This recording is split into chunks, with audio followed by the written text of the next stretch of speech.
State bank of India India की largest bank है। उसने अभी 52 वीक हाई जो कि 883 के आसपास टच किया है।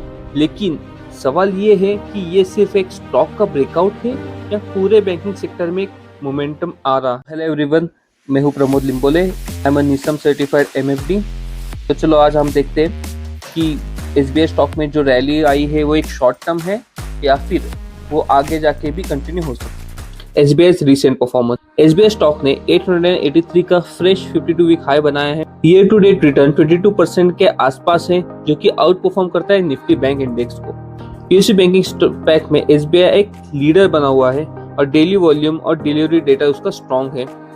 FIIs एंड म्यूचुअल फंड्स ने लास्ट क्वार्टर में ही उसमें अपनी होल्डिंग्स इंक्रीज की है, जिससे कि हमें पता चलता है कि जितने भी बड़े इन्वेस्टर्स हैं उनको भी स्टॉक्स पे अच्छा खासा कॉन्फिडेंस है, जो कि वो लॉन्ग टर्म होल्ड कर सकते हैं। इसलिए इन्होंने ये स्टॉक अपने पोर्टफोलियो के लिए चूज किया है। So why SBI is railing? देखो, फर्स्ट है उसका स्ट्रॉन्ग लोन ग्रोथ। अगर उसके अपने रिटेल्स और SME लोन्स की डिमांड देखी तो वो सॉलिड है और वो बढ़ रही है। सेकेंड, उसका एसेट क्वालिटी। उसके एसेट क्वालिटी स्टेबल है। मतलब क्या है कि उसके जो ग्रॉस NPAs है वो अराउंड 2.24% के आसपास है और नेट NPA जो है वो है 0.57%, जो कि 10 ईयर का सबसे लोवेस्ट है। तो उसमें अभी हम फर्स्ट देख रहे हैं कि लोन ग्रोथ। तो SBI का रिटेल सेक्टर और SME लोन है उसका डिमांड अच्छा खासा है और वो भी बढ़ रहा है।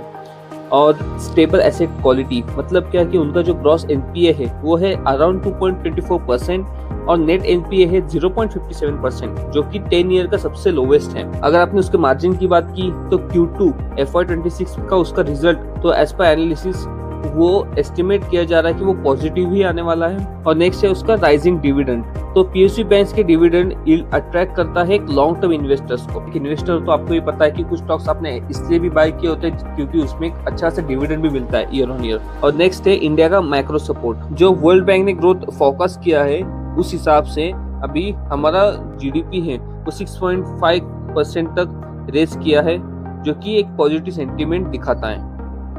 Impact on banking sector.